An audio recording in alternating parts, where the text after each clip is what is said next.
Hello, everyone. Thank you for Sarah for introducing me.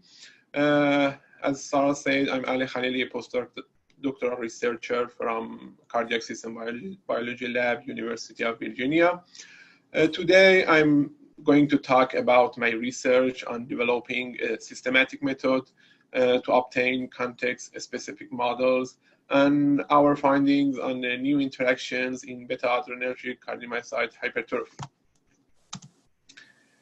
As you know, cardiac hypertrophy as a risk factor of heart failure is a context-dependent phenomenon that a broad range of biochemical and biomechanical factors lead to different physiological or pathological cardiomyocyte response, which can be categorized based on the cardiac shape to concentric or eccentric hypertrophy. And the reason for this various response is the different stimuli that activate the cardiac signaling network. As you can see, there is a large network with complex interactions in hypertrophy signaling, which is a big challenge for the computational biologists to model the hypertrophy signaling. Our lab, as one of the pioneers in this area, developed the first larger scale computational model for hypertrophy network that was consists of more than 100 signaling nodes and about 200 reactions. And also they validated the data from this network from 90 papers. They obtained the literature-based data from the different papers and validated this model with the current data that obtained. For modeling this network, because we have many reactions and many components, but we have limited available data for cardiac signaling network, our lab developed a method named normalized Hill function, a logic-based differential equation that use normalized Hill function as to model the effect of each component on its downstream component in the network, and also uses the differential equation for modeling the temporal response of the activity of each signaling node. We use the logical nodes to model the combination and the interaction between different reactions through the AND and OR gate. And we developed a formulation for these two logic gates that are compatible with our continuous formulation. Based on the results of our first model on the hypertrophy network, this model could predict the input-output data. For example, the output data consisting of phenotypic outputs and transcription factors in response to different stimuli that activates cardiac hypertrophy in humans and rats. The data was based on the rat experimental data that was obtained from different labs through several years in this area. One of the limitations of that model was that there is no test on the perturbation data for this model. So because we want to use this model prediction to predict the effect of different drugs on cardiac hypertrophy, we need to obtain a model that would predict the perturbation data with different class and categories of data. To do this, I developed a systematic and automated method for developing context-specific models. I used the context-specific data from the literature and also the signaling network interaction graph that was based on our first model. And by generating an automated validation module that get this data as inputs and generate automatically the LDE or logic-based ODE model on the NetFlux software that was developed in our lab. And after that, we simulate experimental condition based on the data, and we generate the validation result for each experiment and the overall data. By using the automated validation as a core to our approach, first we estimated 4 default parameters of the model that it increases the model accuracy for prediction in the next stage of our approach. And also because there are many pathways in the network that are common to other cell lines, using this parameter estimation results in a more cardiomyocyte specific model for our hypertrophy network. After that, we use a classified qualitative validation to graphically shows the validation data for the model, and based on this data, we can obtain that what part of the model are going work well and what limitation in the model can be overcome in the next stages. In the third stage, we use a context-specific global sensitivity analysis, a 2-step global sensitivity analysis to obtain the key reactions that are important for each context. And based on that, we use the semi-qualitative data for each context to tune these key reactions. And the final stage, we identify the missing interactions for each context that are regulating the response for each context. Because the context-specific models require more data in terms of the number and the diversity of data, we expanded our original data set to more than 450 experimental data points from the literature that are categorized in 4 classes of data. Also, for the diversity of data, we focus on the 4 main agonists that induce cardiac hypertrophy, like angiotensin, esterase, phenylephrine, and isoproterenol. And you can see the distribution in the graph. As you can see, for the original parameter set that was used in the first paper, the -1, you can see we have a lower prediction accuracy in the intermediate inhibition data that predicts, for example, if we perturb some of the intermediate components, what's the result on the other signaling or the outputs of the model. So by just estimating 4 parameters, 4 default parameters of the model, we could increase significantly the prediction accuracy for this type of data, which results in the increase in the total validation % of our model that is required for prediction for the next stage of our approach. Also, in the classified qualitative validation, you can see the model performance in different modules. For example, in input-output data, you see the module that could predict many experimental data very well. Also, we can see that in the intermediate overexpression and also intermediate input-intermediate data, our model could predict very well. But for the intermediate inhibition, we have significant improvement in comparison with the previous model. But there are some parts like the source of CAM kinase, the inhibitor of our experiment, or also calcineurin, that shows us, for example, for ISO-specific network, these 2 components are the main reason for the decrease in the model predictivity power in our current model. So one of the methods that we used was deleting reaction methods. That in this method, we separately delete each reaction and calculate the effect of deleting each reaction on the overall response of the model and change in the validation % of the model. As you can see, for ISO-specific network, these reactions are important in the network.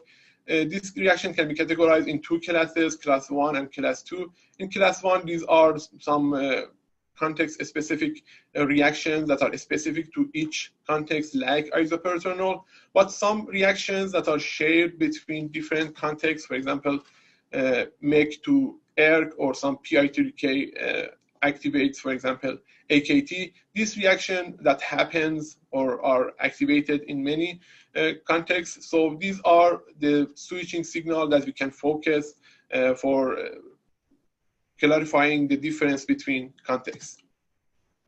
In our main method, we use 2-step global sensitivity analysis, combining the Morris sensitivity analysis with the Sobel sensitivity analysis to obtain the key reactions that are important in each context. As you can see, you can from the 180 reactions that are existed in the ISO-specific network, there are only 5 or 6 reactions that are very important for each context. For example, for ISO-specific.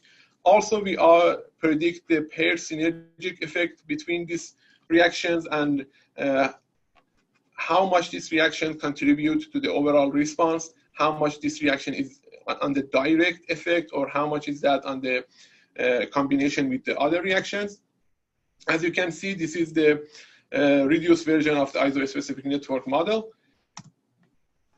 At the final stage, by tuning the model with the semi-qualitative data from the ISO-specific network, we obtain a context-specific ISO-specific model.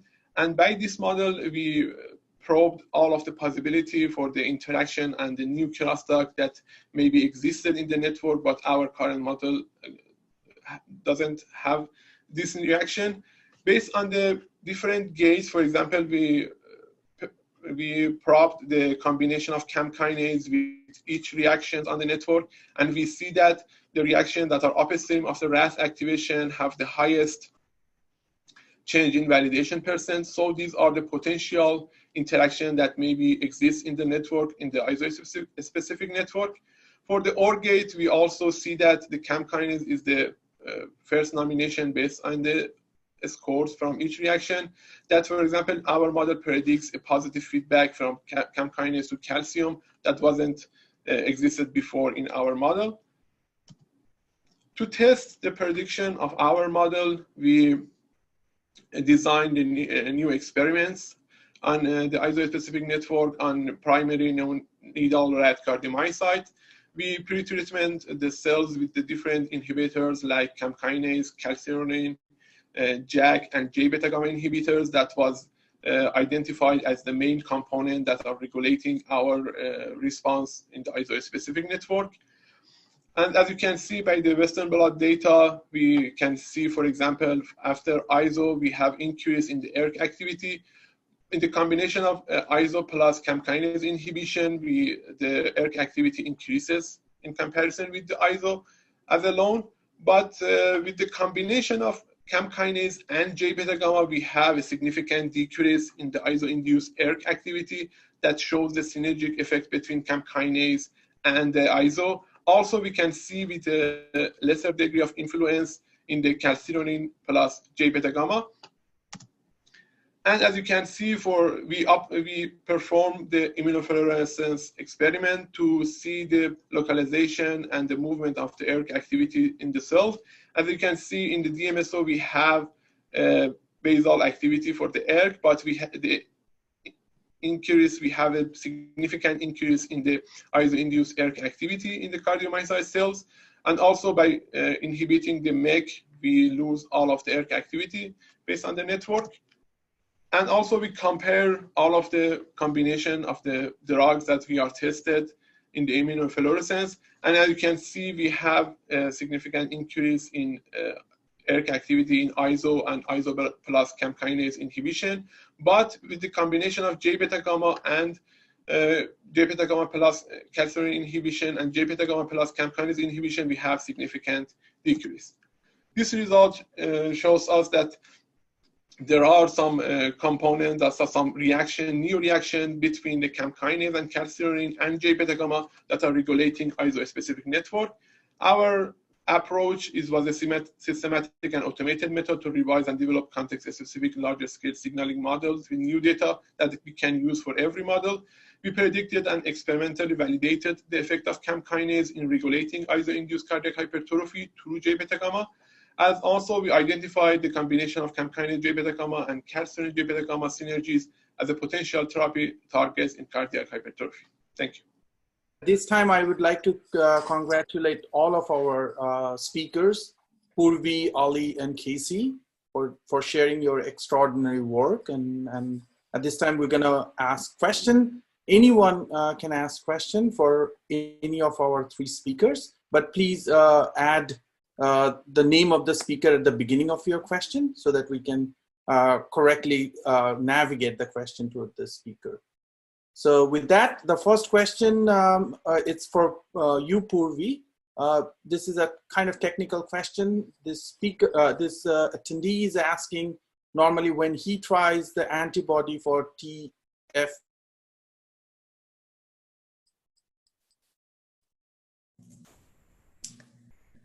Looks like we might have lost Sam for a minute. So I'm just going to go ahead with the question. NRVM, neonatal red ventricular myocyte. Yeah, so that's a good question. Actually, there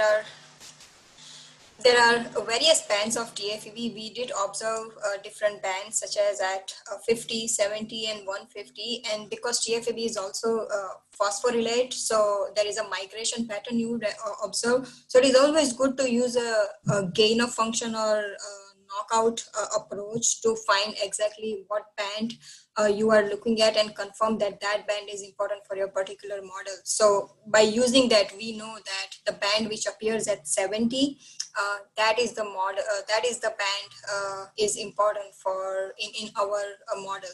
So definitely it depends on the experiment and your approach, how you are looking into to confirm the TFEB band.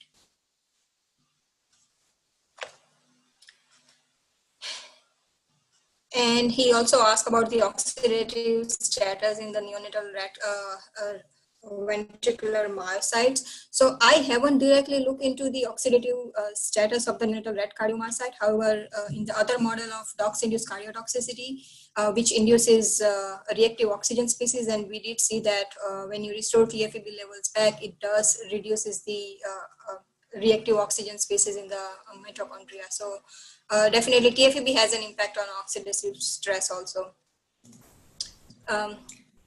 The next question is from Tamoya, and he's also asking Purvi if TFEB directly binds to the PPAR alpha promoter region to regulate its expression level.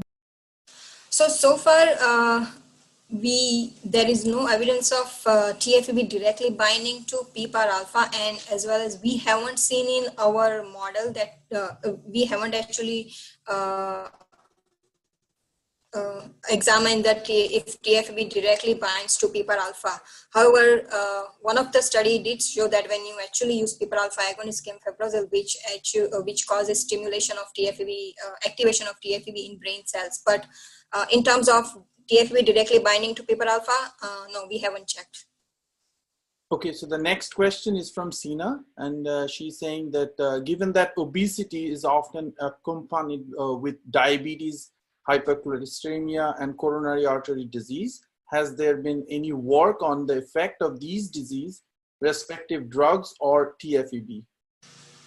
So in response to your question, so when we so some of the studies from the literature, there is when overexpression of TFEB in the liver as well as in the adipocytes, it has shown that increase in TFEB levels have improved the whole body metabolism and prevented the diet-induced obesity and insulin resistance. And definitely, so TFEB would be one of the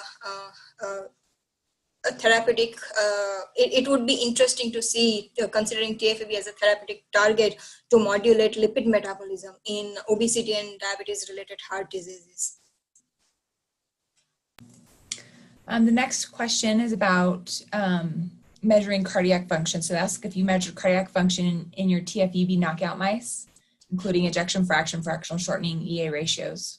Yeah, that was actually one of the future studies, and then we are still working on it. Unfortunately, because of lockdown, this study is going to be delayed, but definitely I'm very curious to see the cardiac function of TFEB knockout mice. So the next question is also for you, Purvi. I know you just answered the functional part, but do these cardio-specific TFEB mice has any in vivo cardiac morphological difference, or do they have any kind of lifespan changes?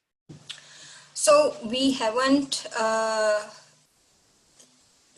seen any morphological changes at the baseline, but when we if we subject these mice for any kind of metabolic challenges or stress, we might see changes in morphology. We might see changes in the cardiomyocyte morphology. However, at this point, no, we haven't checked.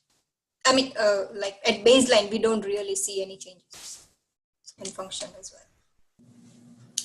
Thanks, Purvi. The next question's also for you as well. Laura's asking, is there anything known about TFEB levels in patients suffering from ARVC as a condition strongly associated with cardiac lipid accumulation? And did you use left ventricular cardiomyocytes for your experiments?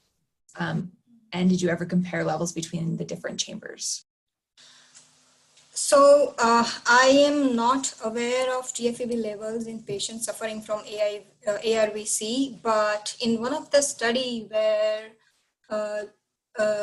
they have shown that human cardiac macrophages in ischemia cardiomyopathy, they have observed changes in autophagy level, which was impacted by loss of TFEB, and when they overexpress TFEB in these mice after ischemia reperfusion injury, it did prevented ischemia reperfusion injury by modulating lipid metabolism. So that is one of the study I can correlate that, but I'm not directly aware of about the level of TFEB in ARVC directly. And yes, in your questions to compare TFEB levels between the right and left ventricular myocytes, no, we didn't actually compare between two. So this is the question from Alicia to you, Purvi. Can you comment on the mechanisms of calcium dynamic alteration? Yes, so from our transcriptome data, we did see some of the genes which were involved in calcium transient, such as L-type calcium channel, SERCA and NCX, as well as CaMKII, which activation of which has been implicated in increasing the intracellular calcium level. So, some of these important changes we have seen, like these genes are differentially regulated, and that play a very important role in calcium dynamic. So, however, like this is one of our future study to figure out what exactly is happening. We were also planning to do some ATPase, SERCA ATPase activity. So definitely that is one of the plan to figure out the mechanism of calcium dynamic in this mice. Great, thanks. So Purvi, the next question's for you as well. Sarah's asking, what are you planning for your future TFEB related work? Yeah, Sarah, I would love if you can help me to finish my future work. We definitely want to these were the studies so far at baseline level, meaning that this mice has not been challenged with metabolic stress or any other stressor, and therefore at baseline we are seeing that there is an impact in cardiomyocyte contractility. This mice are able to contract as comparably to wild type cardiomyocyte. However, they are less efficient. But if we are able to challenge these mice with support high fat diet to induce metabolic stress, we might see some changes, and that is one of the future study we are planning to do. And as well as some of the functional data we are looking forward to have for these mice. So the next question is from Daniel Johnson, and this question is for Casey. Given the fact that you didn't see any acute effect of propionate in adult myocyte, where the dyadic structure is nicely intact, but did you see any, see it chronically in neonatal myocyte where the structure is not quite there? So the follow-up question, do you think there are also some contribution of propionate localization between the two fractions? And also the second part of his question is also, did you try acute treatment of myocyte which had been detubulated? So I'll start with answering the last part. We haven't tried any acute experiments where myocytes were detubulated. I get what Daniel was saying about comparing the adult and neonatal myocytes. So neonatal myocytes don't have T tubules; they're not fully developed. I'm not quite sure whether there is a localization of propionate, only because it's a relatively big metabolite. So I think the changes we're seeing are related to changes in expression of proteins involved in the processes, like a change in expression of phospholamban or NCX or other proteins. So I don't think I've really fully answered your question, but I'm not quite sure. But I think the main thing is, it's we're probably looking at changes in expression rather than like a localized effect of propionate. Great. So the next question is for you, Casey, as well, from Michael Shattuck, who's asking if you think the changes in the action potential are direct effects on ion channel expression, or are they secondary to changes in the calcium transient after changes in phospholamban? I think Mike's trying to prepare me for my PhD Bible. Thanks, Mike. I would say, given that the whole thing is about propionate being a very potent modulator of gene expression, I'd say it's more gene expression changes. And I think especially because of the way the action potential changed. So in the neonatal myocytes, for example, the action potential shortened. And what I didn't show was ECG data from the mouse model. And in fact, QT intervals seem to be shorter.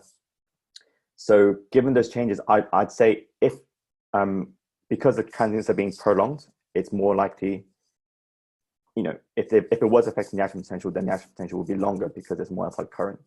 So I would say it's more a change in expression of the ion channels. And one experiment to do, which was planned, but before the closures happened, was to patch clamp the myocytes and record action potentials from the mouse model. Because unfortunately, adult myocytes, they don't like the flow volt dye. They die when you excite them. So this is the question for you, Casey, and it's from Caitlin. So she's asking whether PCC a null model, do you think there is a role for increased substrate in contributing to the enhanced histone acetylation beyond HDAC inhibition by propionate? The second question she has is there any evidence for histone propionation? Yes, you've, I don't know what the saying is, you've hit the nail on the head or something. That is a mechanism which we're interested in. It's actually what we, yeah, you're right. It's the work we plan to do in the future. I don't want to say more than that. That probably means now. Oh, God. All right. So the next, we have a comment, Purvi, that she can read on her own, but Lauren Brothwood is asking Casey, what about NCX function in the PA mouse myocytes? That's a good question. So one thing I didn't show was I didn't show the full protocol for the calcium transients. So what we normally do is we electrically pace a cell and then we stop the pacing for a few seconds. And then we'll expose it to a bolus of caffeine. And what that does is it allows you to then determine the contribution of NCX to the transient. What we found was that NCX function was also reduced in these animals, in the myocytes. I just didn't show it for clarity. So the next comment's actually very related to what you are just saying, Casey. Michael again wondering whether calcium transient will change the shape of AP in the mouse because of sodium calcium exchanger. Okay, and Daniel's commenting as well by calcium.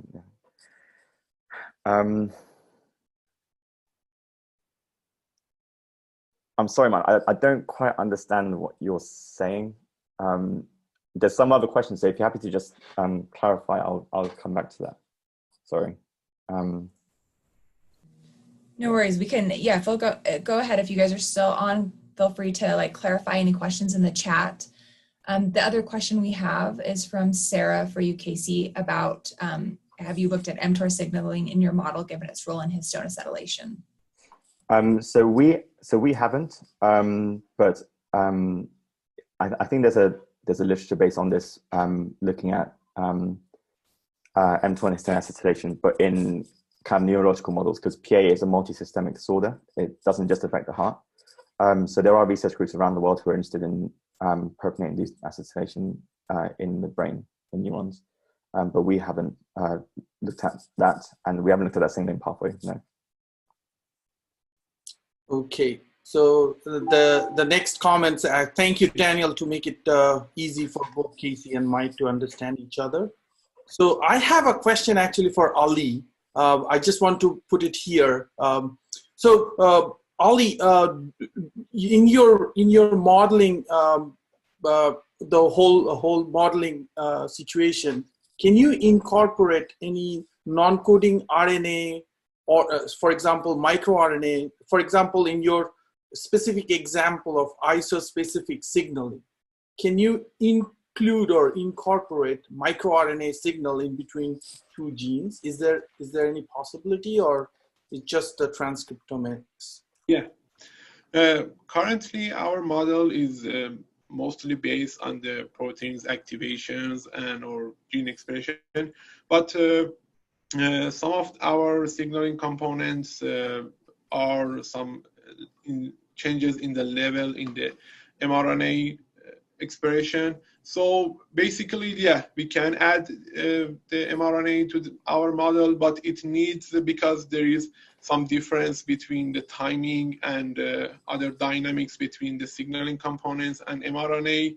We should consider this timing. And if we have the data, enough data on that specific network, we can add to the model. Yeah, it would be possible. Sorry, Sam, do you mind if I just interject there as well and just ask Ali another question? Sure, please go ahead. Thank you.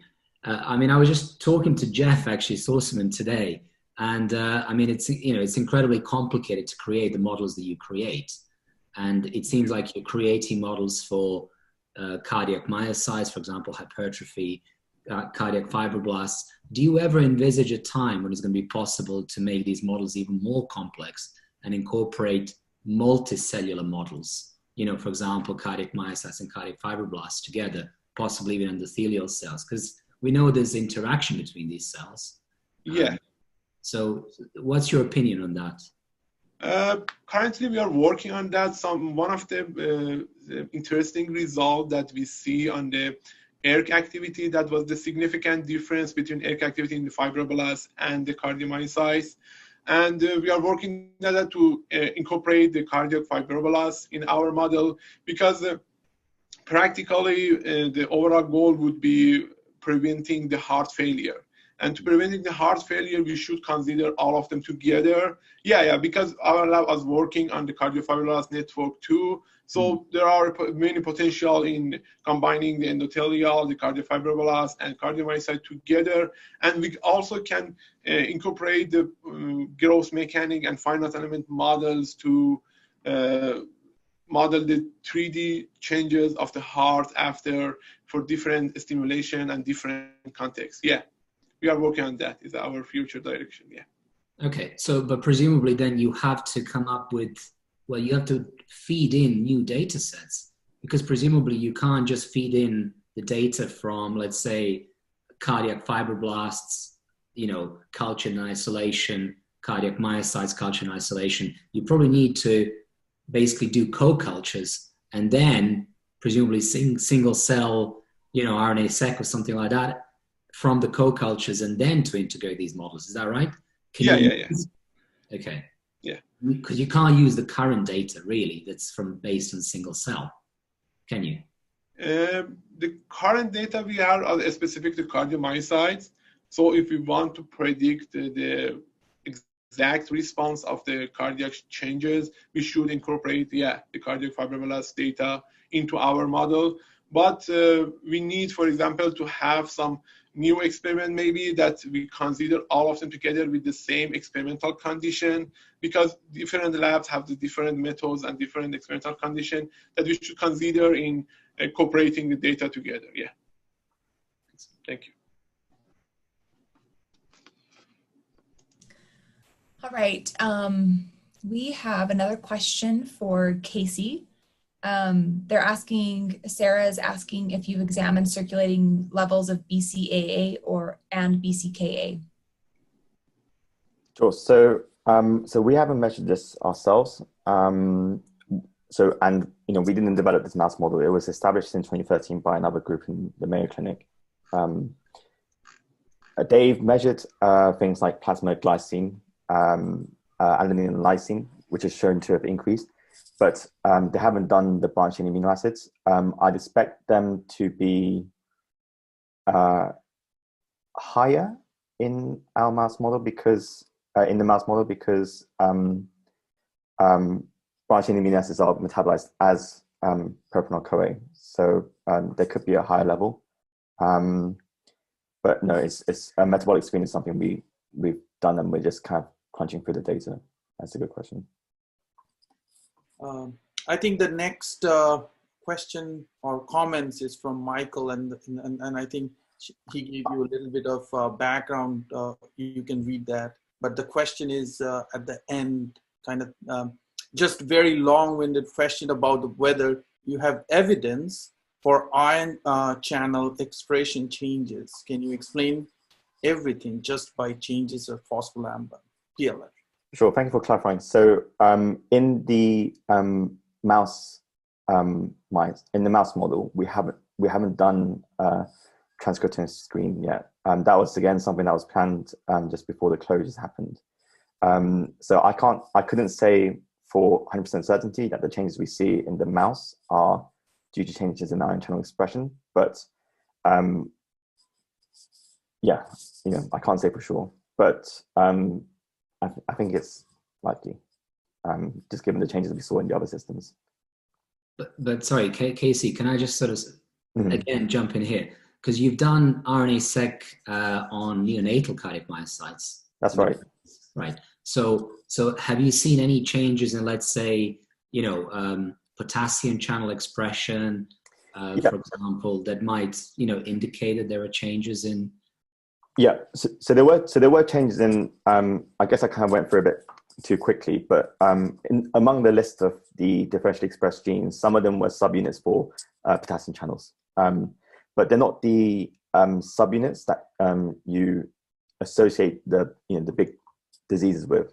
And I think that's partly because they're neonatal myocytes. So that's why I'm pushing to complete the experiment in the adult, and maybe we will see changes in the more well-known subunits of ion channels. Thanks. All right, Casey, the last question we have is also for you. Did you look at the protein translation changes in adult versus neonatal cardiomyocytes? So I believe Dipsicler is asking about the proteome. We haven't screened the proteome in either the adult or neonatal myocyte. It's something we've planned as well. And yeah, as I just said, we've only looked at the transcriptome in neonatal myocytes, but the adult is planned as well. Thank you. Great, that's wonderful. So we are really grateful for the speakers that have presented today, and we want to thank you for your wonderful science and for being here and sharing that with everyone. Feel free to reach out if you guys have additional questions for the speakers today. Feel free to reach out to them and ask them and continue the great discussion that we've had outside of this webinar. Right. Well, I mean, first of all, I'll leave Sam as well. Thank everyone afterwards. But I'd like to thank you as well. I mean, I've really learned a lot from today's webinar. Some great presentations, and I also have to say we've got a first for the webinar series. We have our first cat appearing in the background. So Purvi, I think we've seen your cat on screen, which is excellent. That's what we want to see. It's a true lockdown webinar series. You can't have a lockdown webinar series without an animal in the background. So thank you. He always cooperate. When I'm talking, he's always stay away and let me focus. Excellent. Sam, I don't know if you want to say something as well, or? No, I think Sarah kind of summed it up very well. So I just want to congratulate all of our three speakers, and I would love to see more of our ECI, MCI highlighted topics, but that doesn't mean that I'm voting for lockdown for a long time, but it's fun. Thank you, Deborah, and your team to organize this. Yeah. Thank you so much for the opportunity. Thank you very much. Thank you very much. See you. Bye. Guys, and thank you to the audience, and hopefully see you all tomorrow again.